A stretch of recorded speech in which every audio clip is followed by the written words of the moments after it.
Ayan, hello po. Magandang gabi, magandang umaga, no? Kung nasaan panig tayo ng mundo. Ngayon po ay gabi na rito sa Pilipinas, 6:00 pasado na. Ayan, at grabe yung ano natin kahapon, ano. Situational reading. O, ayan. Eto, tignan naman natin kung kaninong situational reading itong makukuha natin ngayong gabi, ha?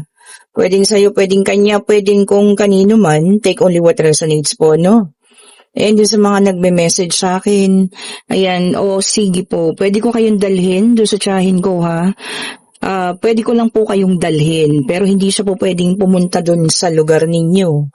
Ayan, at inuulit ko, wala po siyang bayad.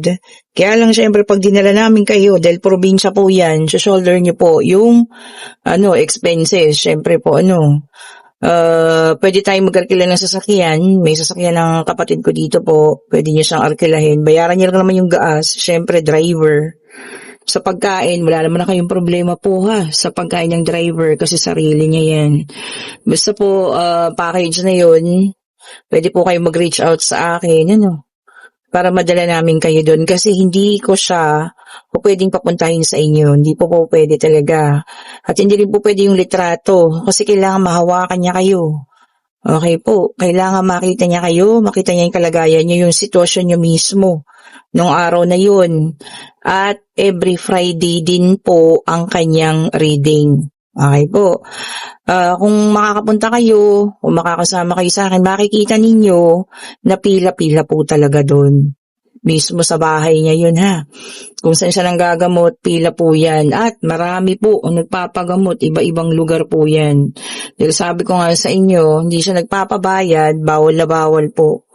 At tawag dito, yung mga gamot din na herbal na ipapainom niyo sa inyo, kung sakasakali, dapat po mainom niyo rin yun. Okay po, so eto na tayo sa unang latag, ayan.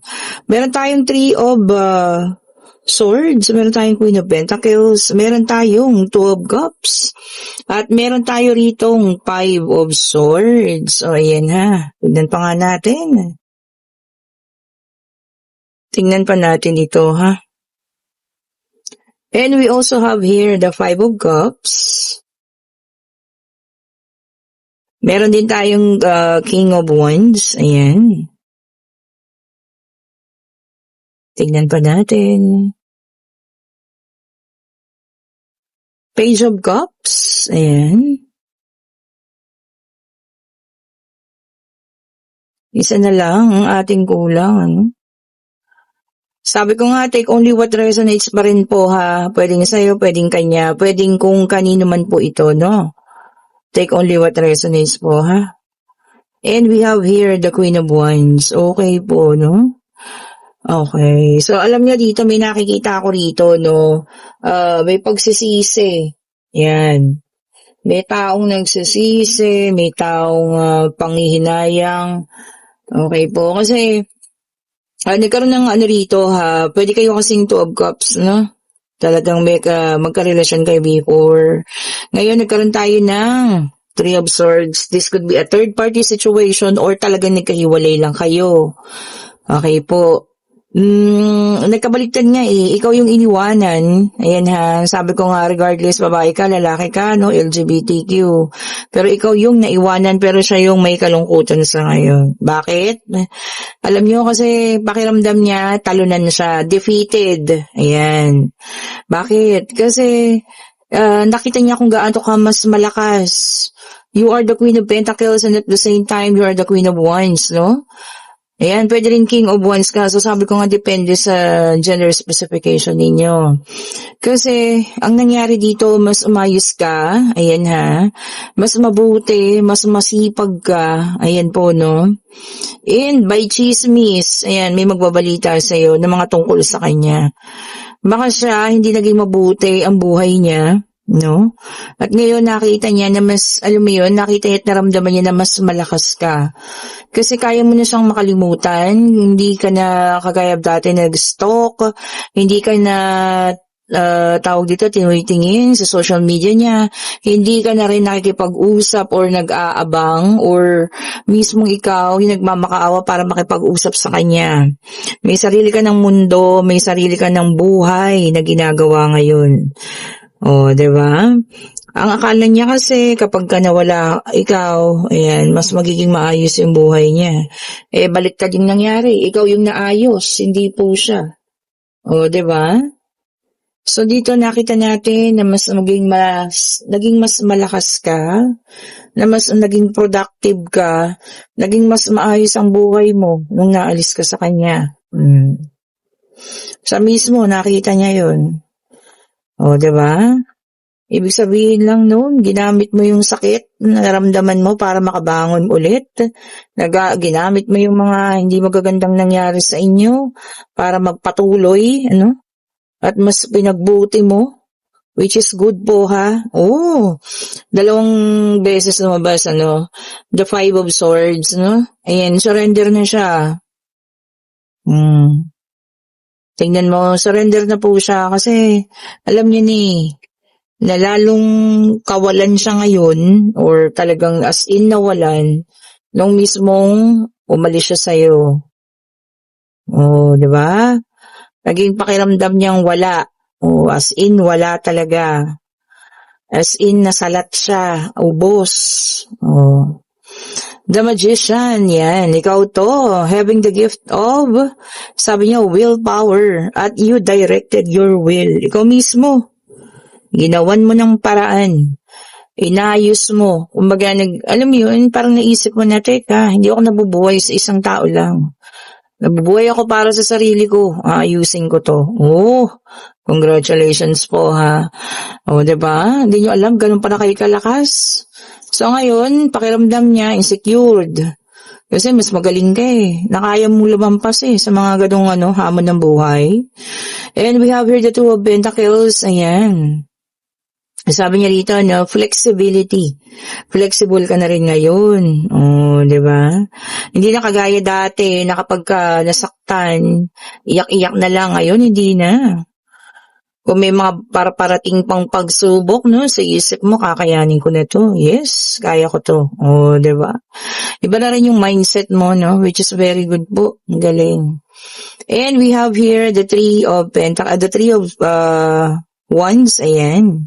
Sabi niya rito for some of you moving forward and you also have your plans. Sabi niya, may mga plano pa, maaaring hindi na siya kasali doon. Oh.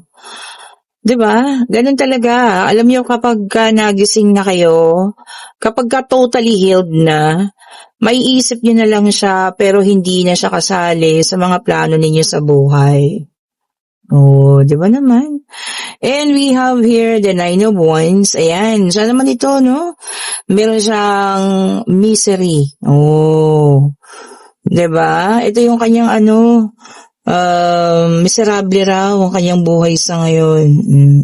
Pinipilit bumangon. Oh, 'di ba? Pero parang wala ka ng pake, 'di ba? Sabi ko nga, you have your own life to live. May sarili ng buhay, And we also have here the 4 of Pentacles. Ayan, sabi niya rito, meron din siyang mga issues sa mga tao. Financial issues. Naku, baka maraming utang. Yun lang. Baka nung nasa sayo, sobra-sobra pa yung kinikita. O nung sumama sa ibang tao, kay bakikang, kay bakikong, sobra-sobra na yung hirap. And we have here the Justice, syempre, karma, ayan, life lessons, ayan, tinuruan na siya ngayon, ng panahon, ng totoong buhay, ng totoong pangyayari, so ayan, kinarma din. And we have here the 2 of Cups, ayan, ito yung nami-miss niya, yung harmonious relationship, yung nung magkasama kayo, ayos lang, walang problema, maganda ang daloy ng kaperahan, walang problema, o 'di ba? So ang laki ng epekto sa kanya, Pero magkaganon pa man, ulitin ko, sabi ko nga, wala na tayong pakialam doon sa kanya. Pero depende, no? Baka mamaya yung iba sa inyo in love pa rin, no? Kaya pa rin tanggapin, tulungan, or whatsoever po, ha? So, depende po, ha? Nasa sa inyo pa rin naman yan. Pero ngayon, ang pakiramdam niya talunan, dahil mas umusad ka, mas umunlad ka, no? Mas naayos ka. And we have here the King of Cups, water sign, Cancer, Scorpio, and Pisces. Ayan. Sabi niya, ito pwedeng sa iba, pwedeng kung kanina man ha, o emotional manipulation, no? Nako, baka meron magmamanipulate sa inyo, no? Tungkol sa mga nararamdaman nyo ngayon. No? Pwedeng pag-isipan yan. Hindi yung basta susunod lang. Pag-isipan niyo po, ha? Baka mamaya nanghihintay ng advice sa mga kaibigan, di ba? Tapos, yun, minamanipulate kayo. Naku, pangit yan, ganito, ganun. Pag-isipan niyo pa rin. Sa ulit-huli, mananaig ang inyong desisyon, ha? Kayo at kayo pa rin po. And we have here the Eight of Pentacles, Earth sign, Taurus, Virgo, and Capricorn in reverse pa rin. Ayan. Sabi niya rito, no, greed, bukas swapangan. Ayan. Makikilala kayong swapang, no? Di marunong magbigay. Nako, lumayo-layo kayo sa taong ganyan, ha? Diba? Kasi mabubwisit lang kayo, eh. Lalo na kung swapang talagang taong iyon. Nako. Lumayo-layo kayo, ha? And we have here the Ten of Cups, water sign ulit, Cancer, Scorpio, and Pisces. Divine love and harmonious relationship. O yan, sana all. Diba? Nagmamahalan at harmonious lang ang relationship. Walang problema, no? Sana all po, makareceive ng ganyan. And we have here the Ace of Pentacles, Taurus, Virgo, and Capricorn, Earth sign. Ayan. Abundance. Oh, pwede rin po itong new career. Baka nag-apply kayo ng panibagong trabaho o sideline. So, ayan, ito na. Pwede na po, ha? Marireceive na kung ano man ito, no? Ayan, maganda. Maganda pong balita tungkol sa inyong financial, ha? And we have here the Three of Cups, water sign, Cancer, Scorpio, and Pisces na naka-reverse. Ayan. Sabi niya po rito, no, kung may mga hindi matutuloy, no? Kung may mga binabalak na parang mga event, reunions, ganyan, or kung ano man, baka maaaring hindi matuloy. So, tignan ninyo, ha, kung ano yung magiging problema. Siyempre, meron yan. So, alamin po muna, ha. And alam niyo yun, kayo pa rin naman magde-decide itutuloy man o hindi. Baka lang naman magkaroon ng problema po, no? And we have here also the Strength. Fire sign naman Aries, Leo, and Sagittarius. So lumabas na po lahat, ha? Air, water, earth, and fire. Okay po. Sabi niya rito, no? Influence. O yan. Ito baka maganda naman yung influensya sa inyo. O, diba? Baka may mag-aaya para matuto kayo ng ganito, ganyan. O, di maganda po yun. Especially kung magiging sideline ninyo. O, kung ano man, pag-aralan pa rin, ha? We have the Two of Cups again. 3 beses lumabas, ano? Cancer, Scorpio, and Pisces. Some of you will be unified by love. Kahit matagal ng panahon hindi nagkita, ilang araw, panahon, taon, ayan. Babalik at babalik po sa isa't isa, ha? Kasi nga, unified by love talaga. Oh, di ba? Minsan pinaghihiwalay kayo para mag-matured lang, no? And then after that, mga 5 years, magkikita ulit, no? Yung pala kayo pa rin pala para sa isa't isa. Oh, di ba? May ganun, ano? And para sa ating last card, we have the Page of Pentacles, Earth sign, manifestation. Ano itong minamanifest ninyo? So, ibig sabihin, paparating na daw po kahilingan, mga ipinagdarasal. O, ayan, ibibigay na po. Lalo na, kung makakatulong, at alam niyo yun, mabuti naman siya para sa inyo, hindi masama. Bakit naman hindi ibibigay? Dasal lang po, diba? Ibibigay po sa inyo yan. Okay po. And eto na, pwede na kayong magtanong pag-ibig mangyayari. Financial, ayan. Kung ano man ang nais ninyong malaman nun. Tanong nyo na, ha. Tanong natin sa Divine Universe kung anong kasagutan po. Divine Universe, ano pong sagot ninyo sa kanilang katanungan? Ito na po. And yes po, and this is a good news ha, Page of Pentacles, ayan. Kung anong tinanong mo, yes ang sagot. At kung mag-iintay ka ng magandang balita, yes, good news is coming po. Ayan. And kung kayo po yung nasa situational reading, na makakabalita nga kayo sa taong ito na may pakiramdam ng pagkatalo at pagkasira ng buhay, yun lang po, kayo pa rin naman ang magdesisyon. Sabi ko nga, hindi ko naman kayo po pwedeng diktahan na wag ninyong pansinin or hayaan or kung ano man. Kayo at kayo pa rin naman po ang magdedesisyon niyan. Oo, 'di ba? Basta ngayon, may pakiramdam siya na para siyang natalo mo or talunan siya. So, kasi nga, nakapag-move on ka na, naayos mo yung buhay mo, gumaganda yung takbo ng buhay mo, 'di ba? Siya is kabaliktaran. Siguro karma nga, dahil lumabas ang karma, no? Well, anyway, kayo pa rin po ha, nasa sa inyo po ang pagpapasya. And kung gusto niyo po ng private reading para sa May 29, ayan, sa Friday, kayo po yung mag-chat na ha. May mga ilan-ilan na pong nagpapareserve, ayan po.